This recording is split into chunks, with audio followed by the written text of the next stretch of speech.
The People's Democratic Party appears to have resolved its internal crisis. The news comes directly from the chairman of the PDP Governors Forum and the governor of Bauchi State, Bala Mohammed. Speaking to journalists at the Nnamdi Azikiwe International Airport in Abuja, Governor Mohammed declared the crisis is over. He explained that the party's governor, board of trustees, and other vital organs have agreed that the National Working Committee should return to its original state.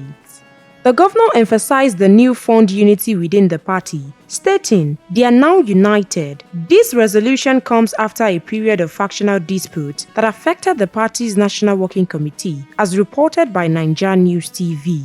In a show of this renewed unity, Governor Mohammed traveled alongside the acting national chairman, Umar Damagun. The two were en route to Ondo State for a PDP gubernatorial campaign rally.